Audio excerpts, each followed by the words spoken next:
சில பேரை பார்க்கும்போது எப்பா எவ்வளோ அழகாக இருக்கிறாங்க அப்படின்னு பார்த்தீங்கன்னா, நிறைய பேர் வந்து கண்ணால் பேசும் திறன் அதிகமாக இருக்கும். சூரியன் சந்திரன் வந்து சுய ஒளி கிரகங்கள். சூரியன் வந்து தன் ஒளியை வந்து சந்திரனுக்கு கொடுக்குது. ஆனால் தாய் தகப்பனுடைய தரமும் அறிவதற்கு உங்கள் கண் மிக முக்கியமானதாக இருக்கிறது அப்படிங்கிறத எடுத்துக்கலாம். சரி, இப்போ ஒரு கண்ணை பற்றி இவ்வளோ விளக்கம் கொடுத்துருக்கீங்க இல்லையா? அந்த கண்ணை வைத்து ஒருத்தருடைய குணநலங்கள் சொல்லலாம்னா எப்படி அப்படின்னு பார்க்கலாம். குட்டி கண்ணாவும் டப்படப்படப்பன்னு அடிச்சுக்கிட்டே இருக்குது. எப்போ பார்த்தா கண் பேசும்போதே டப்புன்னு அடிச்சுக்கிட்டே இருந்துச்சுன்னா பேரண்ட்ஸுடைய ஆயுள் காலத்தில் கவனமாக இருக்கணும் அப்படிங்கிறது அர்த்தமாக இருக்கு. TVR garden signature living T Nagar இப்போ திருவள்ளூருக்கு வந்தாச்சு. Near DMart on new bypass road, Tiruvallur நகராட்சிக்குட்பட்டது. பிளாட் 20 லட்சம் முதல். கான்டாக்ட் 9955518814. கட்டுமானத்தின் வலிமை, கட்டிடங்களின் பாதுகாப்பு. ஸ்ரீ துர்கா டிஎம்டி கம்பிகள். பக்தி கஃபே நேயர்களுக்கு வணக்கம். இப்போ வந்து நம்மளுடைய வீட்டில் நம்ம நிறைய பேர் வந்து ஒருத்தரை பார்த்தோன்னா அப்படியே அட்ராக்ட் ஆகும் இல்லையா?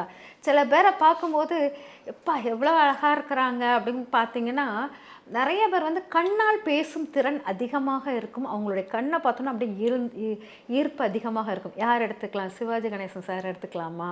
அப்போ நிறைய பார்த்திங்கன்னா கண்ணதாசன் சாரை எடுத்துக்கோங்க. இவங்கெல்லாம் பார்த்திங்கன்னா கண் வந்து ரொம்ப பேசுவதாக இருக்கும். அப்படின்னு பார்த்திங்கன்னா ரொம்ப கருவெளிகள் எல்லாமே நல்லா பெருசாக அப்படியே உருண்டை கண்ணாக, தாமரை கண் அப்படின்லாம் சொல்லுவாங்க. மீன் போன்ற கண் அப்படிலாம் அந்த கண்ணுக்கு வர்ணனைகள் அதிகமாக இருக்கிறது அப்படிங்கிறான். இந்த கண்ணை வைத்து பேசக்கூடியவர்கள் வந்து கலைநயம் மிக்கவர்களாக இருப்பார்கள். கலைநயம் மிக்கவர்கள் மட்டுமல்லாமல் அவங்களுக்கு ரெண்டுத்தன்மையான மொழிகள், இரட்டைத்தன்மையான மொழிகள் அதிகமாக இருக்கும் அப்படிங்கிறது.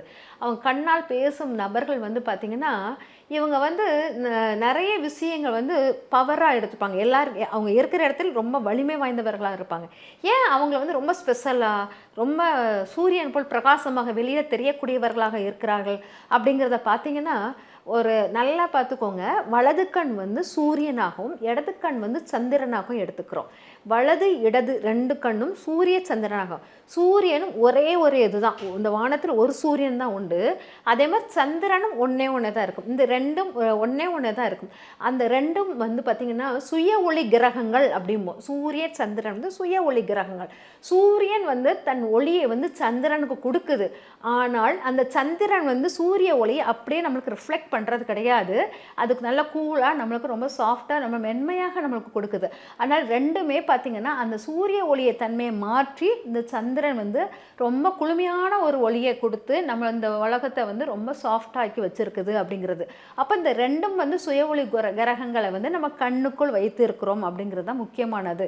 இந்த கண் வந்து பார்த்திங்கன்னா சூரிய ஒளி எவ்வளோ பிரகாசமோ சந்திர ஒளி எவ்வளோ எல்லாரும் விரும்புகிறாங்களோ இந்த ரெண்டு ஒளியும் யாருக்கு பிரகாசமாக, ரெண்டு கண்ணும் யாருக்கு அழகாக விரிவாக ரொம்ப இதாக இருக்குதோ அவங்களும் இந்த சூரிய ஒளி சந்திர ஒளி போல் பிரகாசம் அடையக்கூடியவர்கள் அப்படிங்கிறது எடுத்துக்கலாம்.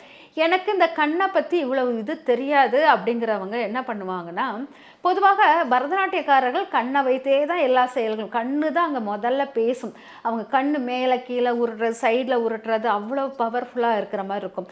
கண் பார்வைகள் மங்கும் போது நம்ம ஒளியின் தன்மையும் குறைய போகுது அப்படிங்கிறது அர்த்தம். நம்மளுடைய ஏஜ் ஆக ஆக கண்ணின் பார்வை குறையும் அப்படிங்கிறது தன்மையாக இருக்கும்போது நம்மளுடைய ஒளியின் அளவு குறைய கொண்டே இருக்கிறது அப்படிங்கிறது. சூரிய சந்திரன் தான் கண் அப்படின்றது. சூரியன் அப்பாவாகவும் சந்திரன் அம்மாவாகவும் எடுத்துக்கொள்கிறோம்.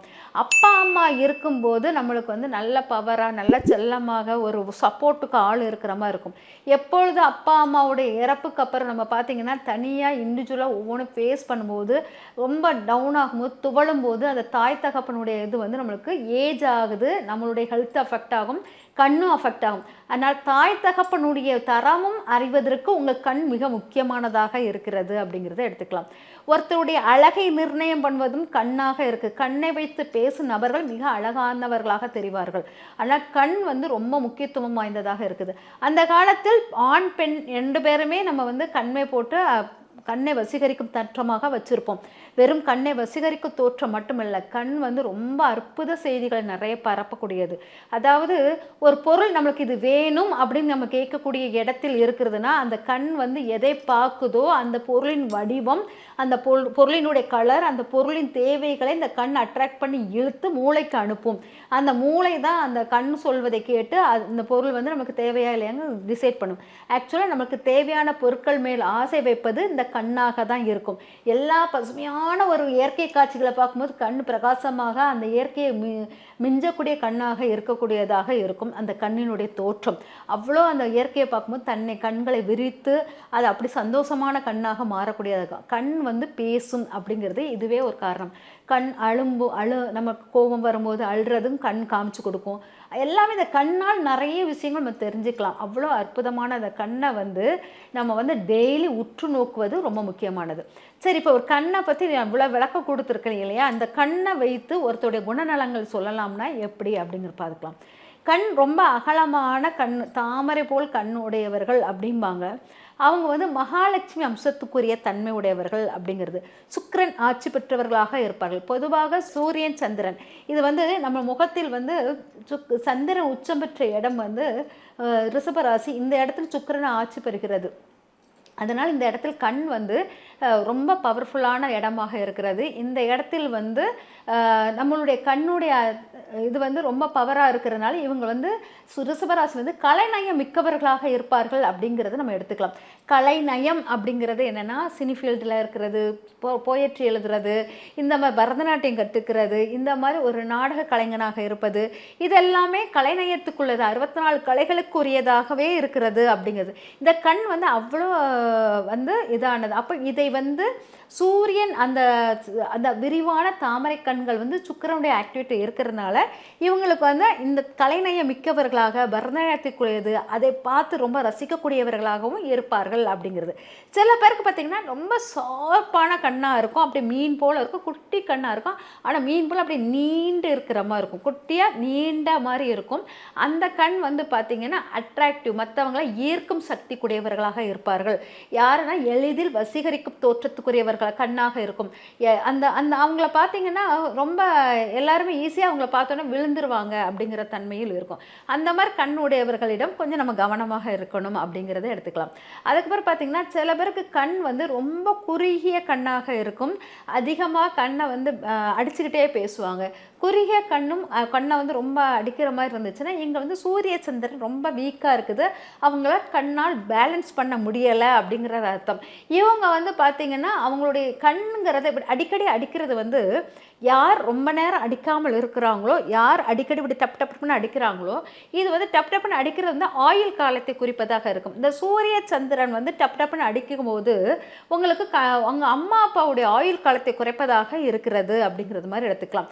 அதனால் குட்டி கண்ணாவும் டப்ப டப்ப டப்புன்னு அடிச்சுக்கிட்டே இருக்குது, எப்போ பார்த்தா கண் பேசும்போதே டப் டப்புன்னு அடிச்சுக்கிட்டே இருந்துச்சுன்னா பேரண்ட்ஸுடைய ஆயுள் காலத்தில் கவனமாக இருக்கணும் அப்படிங்கிறது அர்த்தமாக இருக்குது.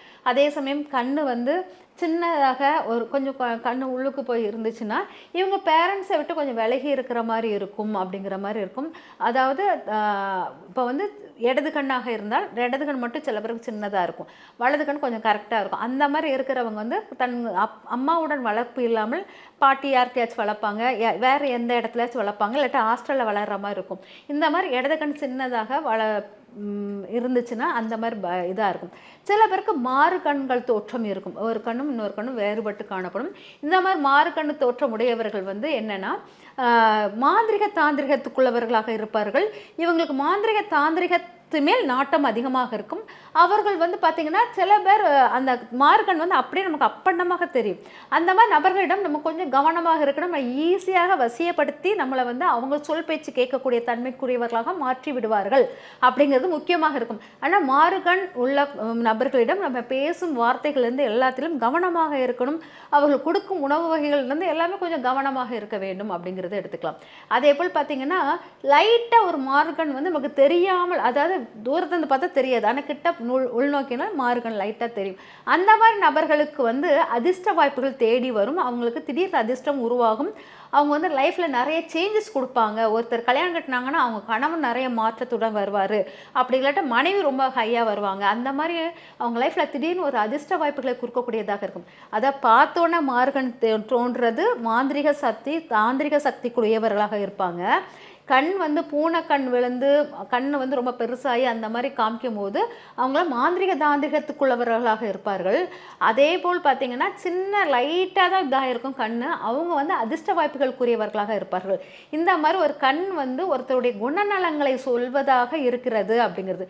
கண் வந்து சில பேருக்கு தெரியாமல், பிறப்பிலே தெரியாமல் இருக்குது. காரணம் என்னென்னா அவங்க தாய் தகப்பன், அதாவது குழந்தை உண்டாயிருக்காங்க இல்லையா, அந்த பேரண்ட்ஸ், அந்த கண்ணு தெரியாத அவங்க வந்து மூதாதையர்கள் அப்பா அம்மாவை துன்புறுத்தியது, அதெல்லாம் இருந்த சாபங்கள் விளைவாக தான் கண் தெரியாத விஷயங்கள் இங்கே உருவாகுது.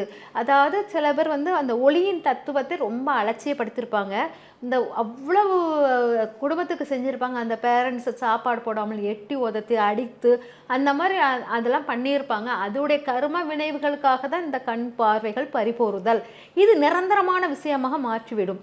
அதனால் நம்ம வந்து பேரண்ட்ஸ், அந்த ஒளி தத்துவமான பேரண்ட்ஸ், தாய் தகப்பனுடைய அருளை பெறணும்னா கண் வந்து மிக முக்கியமான பங்கு வகிக்குது. தாய் தகப்பனை யார் ரொம்ப மதிக்கிறாங்களோ, ரொம்ப இது பண்ணுறாங்களோ அவங்களுக்கு கண் நோய்கள் வராது அப்படிங்கிறது.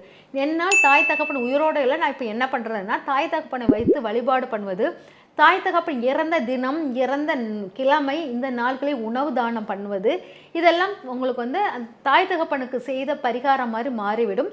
அது கண் நோய்கள் வருவதை தடுத்து விடும். ஆனால் தாய் தகப்பனை வந்து எங்கள் அம்மா என்னை ரொம்ப துன்புறுத்துனாங்க, அதனால் எங்கள் அம்மாவுக்கு நான் ஒன்றும் செய்ய முடியல, எங்கள் அப்பா என்னை அலட்சியப்படுத்தினார் அதனால் ஒன்றும் செய்யலை அப்படி நீங்கள் வந்து ஏதாச்சும் காரணம் சொல்லிக்கிட்டே அந்த இடத்துலேருந்து நழுவுவீங்க.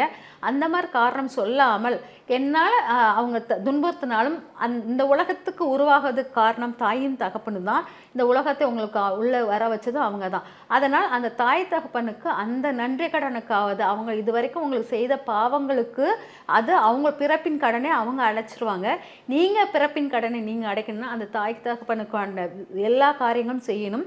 நீங்கள் தூரமாக நின்னாச்சு அவங்களுக்கு வேண்டிய உணவு வகைகளும் ஏதாச்சும் ஒன்று கொடுத்துக்கிட்டே இருக்கிறது பெஸ்ட்டு.